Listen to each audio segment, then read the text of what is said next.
Hello বন্ধুরা, অভিজ্ঞান YouTube চ্যানেলে তোমাদের প্রত্যেককে স্বাগত জানাই। বন্ধুরা, সামনে তো প্রাইমারির ইন্টারভিউ হতে যাচ্ছে। আজকের আমি তোমাদের সাথে এরকমই প্রাইমারির ইন্টারভিউতে জিজ্ঞাসিত খুবই ইম্পর্টেন্ট প্রশ্ন কতগুলো আলোচনা করব, যে প্রশ্নগুলো একাধিকবার ইন্টারভিউতে জিজ্ঞাসা করেছে। কিভাবে এই প্রশ্নগুলোর উত্তর দিতে হবে সেগুলোকে আমি তোমাদের শিখিয়ে দেব, এবং সঠিক পদ্ধতিটা কিভাবে উত্তরগুলো প্রেজেন্ট করতে হয় তোমরা আজকের ভিডিওতে তোমরা জানতে পারবে। তোমরা যদি প্রাইমারিতে ইন্টারভিউ দিচ্ছ, ইন্টারভিউ সংক্রান্ত নিত্য নতুন আপডেট এবং টিপস পাওয়ার জন্য আমাদের চ্যানেল অভিজ্ঞান ইউটিউব চ্যানেলকে তোমরা সাবস্ক্রাইব করে নিতে পারো।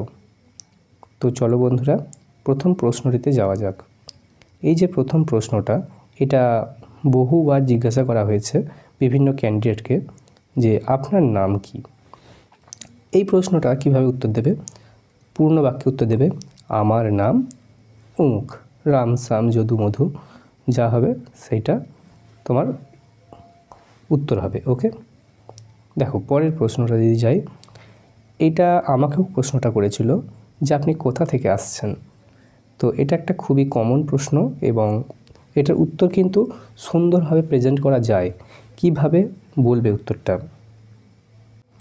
দেখো, কোথা থেকে আসছেন, প্রথমে তোমরা তোমাদের ডিস্ট্রিক্টের নাম বলবে, তারপর তোমরা তোমাদের ব্লকের নাম বলবে, তারপর তোমরা তোমাদের যে গ্রাম বা ভিলেজ বা টাউন সেটার নাম বলবে।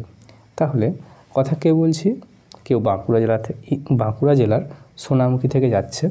ওকে, সেক্ষেত্রে বলবে আমি বাঁকুড়া জেলার সোনামুখী ব্লকের অন্তর্গত চূড়ামণিপুর গ্রাম থেকে আসছি।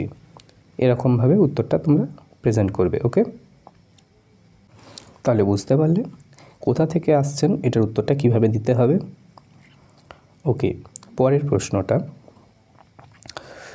আপনি কেন শিক্ষকতায় আসতে চান? এটা একটা খুবই কমন প্রশ্ন। এটা বহু পরীক্ষার্থীকে কিন্তু জিজ্ঞাসা করেছে, ইন্টারভিউয়াররা জিজ্ঞাসা করেছে আপনি কেন শিক্ষকতায় আসতে চান। এটা প্রত্যেকের উত্তর আলাদা আলাদা হতে পারে। তুমি কেন আসতে চাও, এটা একটা সুন্দর করে তোমরা গুছিয়ে একটা উত্তর রেডি করে নেবে, যে আমি এটা আসতে চাই কারণ এটা মহান পেশা, প্রচুর সম্মান রয়েছে। কেউ ইন্সপিরেশন থাকলে সেগুলো বলবে। ছোট্ট করে একদম 2-4 লাইনের মধ্যে কিন্তু তোমাকে একটা উত্তর রেডি করে নিতে হবে নিজের মতো করে। ওকে, আমি শিখিয়ে দিলাম, সেটা তুমি গিয়ে প্রেজেন্ট করলে এটা কিন্তু সঠিক ওয়ে নয়। ঠিক আছে, তোমরা এটা একটা উত্তর রেডি করে নেবে। কেন তুমি শিক্ষকতায় আসতে চাও, বা তুমি কেন শিক্ষক হতে চাও, শিক্ষিকা হতে চাও, এটা তোমরা নিজেরা উত্তর রেডি করে নেবে একটা। দেখো, এই যে প্রশ্নটা, আপনার পড়াশোনা সম্পর্কে বলুন, বা আপনি কতদূর পড়াশোনা করেছেন, এটা খুবই একটা ইম্পর্টেন্ট প্রশ্ন। এটা আমাকেও করেছিল জিজ্ঞাসা। তো এটা কিভাবে তোমরা প্রেজেন্ট করবে? প্রথমে তোমরা তোমাদের মাধ্যমিক কত সালে সেটা বলবে, তারপরে এইচএসটা বলবে, তারপরে যদি ডিএড করে থাকো সেটা বলবে, বা গ্র্যাজুয়েশন করে থাকো সেটা বলবে। ওকে, এইভাবে তোমরা ধীরে ধীরে কিন্তু বলে বলে যাবে। প্রথমে মাধ্যমিক, তারপর উচ্চ মাধ্যমিক, তারপর ডিএড বা গ্র্যাজুয়েশন, বা যদি গ্র্যাজুয়েশন আগে হয় ডিএড পরে হয় সেটা বলবে।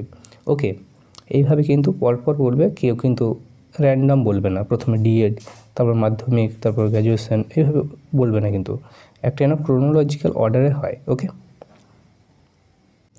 তাহলে পড়াশোনা সম্পর্কে বলুন, এটা গেল। এর পরের প্রশ্নটা, এটা একটা খুবই ইম্পর্টেন্ট প্রশ্ন। এটা ডিএডের সাথে ওতপ্রোতভাবে জড়িত, যে একজন আদর্শ শিক্ষকের কী কী গুণ থাকা উচিত, অর্থাৎ একজন আদর্শ শিক্ষকের গুণাবলী। এটা ডিএডেতে ছিল। তো যারা ডিএডটা ভালো করে পড়েছো তোমরা এর উত্তর জানো, আর যারা জানো না একবার ডিএডের বইটা খুলবে, প্রশ্নটার উত্তর পেয়ে যাবে। কী কী গুণ থাকা উচিত? তার খুব ধৈর্যশীল হতে হবে, বিষয়ের প্রতি জ্ঞান থাকতে হবে, তাকে পাংচুয়াল হতে হবে, সময়নিষ্ঠ হতে হবে, ছাত্রছাত্রীদের প্রতি পক্ষপাতিত্ব থাকা যাবে না। এই সমস্ত বিষয়গুলো তোমরা বলতে পারো। ওকে, দেখো পরের প্রশ্নটা, আপনি ক্লাসকে কিভাবে আকর্ষণীয় করে তুলবেন। এটা তোমাদের ডিএড টিচিং মেথোডোলজি তার মধ্যে পড়ে। ক্লাসটাকে কীভাবে আকর্ষণীয় করবে, হ্যাঁ, কী কী পদ্ধতি ইউজ করবে, কীভাবে আকর্ষণীয় করে তোলা যায়, এই বিষয়গুলো তোমরা এখানে তুলে ধরতে পারো। ওকে, এই প্রশ্নটা কিন্তু বহুবার জিজ্ঞাসা করেছে ইন্টারভিউয়াররা, যারা ক্যান্ডিডেট ছিল তাদের কাছে। কাজেই এই প্রশ্নটার উত্তর কিন্তু তোমরা অবশ্যই জেনে যাবে যারা ইন্টারভিউ দেবে, প্রাইমারি ইন্টারভিউ 2024 যেটা হতে যাচ্ছে। যারা টেট 2022-এ পাস করেছো বা 23-এ যারা করবে, তাদের প্রত্যেকের জন্য কিন্তু এই প্রশ্নগুলো খুবই ইম্পর্টেন্ট। ওকে,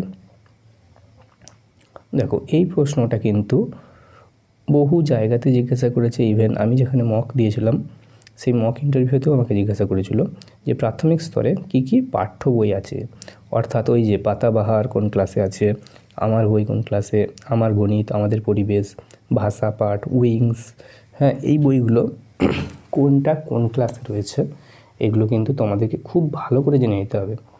ওকে, এগুলো তোমরা দেখে নেবে কোন ক্লাসে কোন বইটা রয়েছে, মজারু কোন ক্লাসে রয়েছে, এগুলো সম্পর্কে তোমাদের ধারণা থাকতে হবে। যদি তোমাদের বুঝতে অসুবিধা হয় যে কোন ক্লাসে কী বই রয়েছে, আমাকে কমেন্ট করবে, আমি বলে দেব। ওকে, যেহেতু আমি প্রাথমিক শিক্ষার সাথেই যুক্ত রয়েছি, তো আমি বলে দেবো, তোমাদেরকে হেল্প করতে পারি। ওকে, দেখো এর পরের যে প্রশ্নটা, এটা একটা খুবই ট্রিকি প্রশ্ন, যে পাতাবাহার কথাটির অর্থ কী। যে পাতাবাহার বইটা রয়েছে, পাতাবাহার হচ্ছে বাংলা বই মেনলি, এই পাতাবাহার বইটা রয়েছে, পাতাবাহার কথাটির অর্থটা কী, এটা কিন্তু জিজ্ঞাসা করতেই পারে। তো তোমরা যদি জেনে থাকো উত্তরটা কী, তোমরা কমেন্ট করতে পারো, আর না পারলে আমাকে বলবে, আমি বলে দেবো। এই প্রশ্নটার উত্তর কিন্তু তোমাদের রেডি থাকা চাই। ওকে, দেখো এর পরের প্রশ্নটা, এটা একটা খুবই ইম্পর্টেন্ট প্রশ্ন, যে সহজ পাঠ বইটা রয়েছে, সহজ পাঠ বইটির ছবিগুলো কে এঁকেছেন। সহজ পাঠ বইয়ের ছবিগুলো কে এঁকেছে, এটা এঁকেছেন নন্দলাল বসু। তো এই প্রশ্নটা কিন্তু জিজ্ঞাসা করতেই পারে, এটা টেটের সাথে যেমন যুক্ত, ইন্টারভিউয়ের সাথেও কিন্তু এটা যুক্ত। তোমরা এটা তোমরা কিন্তু জেনে যাবে। ওকে, এই প্রশ্নটাও কিন্তু আসার খুব সম্ভাবনা রয়েছে। দেখো এরপরে যে বিষয়টা রয়েছে, নিজের ডিস্ট্রিক্ট সম্পর্কে তোমার কিন্তু একটা খুব সুন্দর ধারণা থাকা চাই। ডিস্ট্রিক্টের মধ্যে কী কী দেখবে, তোমার জেলার মধ্যে দিয়ে যদি তোমার জেলায় যদি কোনো পাহাড় থেকে থাকে, যেমন বাঁকুড়ার ক্ষেত্রে শুশুনিয়া পাহাড়, নদী যদি থেকে থাকে, সেই নদীটা সম্পর্কে তোমাকে জানতে হবে কোন দিকে প্রবাহিত হয়েছে। যদি কোনো ঐতিহাসিক স্থান থেকে থাকে, বাঁকুড়ায় যেমন বিষ্ণুপুর ঐতিহাসিক স্থান, সেটা সম্পর্কে তোমার ধারণা থাকা চাই। সেই সাথে যেই জিনিসগুলো জানবে সেটা হচ্ছে, তুমি যে ব্লকে থাকো সেই ব্লকের বিডিও কে আছে এখন, এসডিও সাব ডিভিশনাল অফিসার কে রয়েছে সেটা জানবে। সেই সাথে জানবে যে ডিএম যিনি রয়েছেন, ডিস্ট্রিক্ট ম্যাজিস্ট্রেট, ডিএম কে রয়েছে, তার নামটা কি। সেই সাথে তুমি যে ডিস্ট্রিক্ট থেকে বিলং করছো, সেখানকার যে DPSC, district primary school council, তার চেয়ারম্যান কে রয়েছেন, এই চেয়ারম্যানটাও কিন্তু তোমাকে জানতে হবে। ওকে, এই জিনিসগুলো সম্পর্কে জানলে তোমার মোটামুটি নিজের জেলা সম্পর্কে ধারণাটা পরিষ্কার হবে। তো এগুলো কিন্তু তোমাদের জেনে যাওয়া উচিত। একজন ক্যান্ডিডেট হিসাবে ইন্টারভিউয়ার কিন্তু তোমার কাছে এগুলো জানতেই পারে। দেখো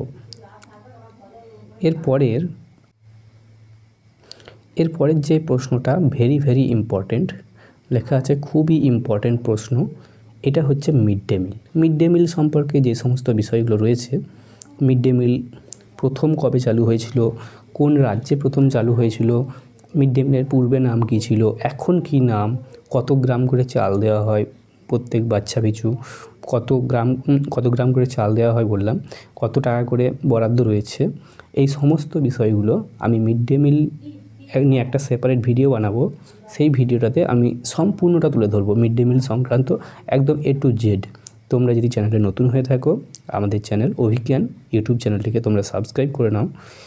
প্রাইমারি ইন্টারভিউ সংক্রান্ত পরবর্তী যে টিপস, প্রশ্ন উত্তর পর্ব আসতে যাচ্ছে, সেইগুলো তোমরা আপডেট পেয়ে যাবে। তো মিড ডে মিল নিয়ে একটা সেপারেট ভিডিও আসতে চলেছে এই চ্যানেলেতেই। ওকে, তা এই ছিল আজকের ভিডিও। তো পরবর্তী আপডেট পেতে আমাদের চ্যানেল এটিকে সাবস্ক্রাইব করে নাও। পরবর্তী ভিডিও আপলোড হলেই তোমরা সবার প্রথমে নোটিফিকেশান পেয়ে যাবে।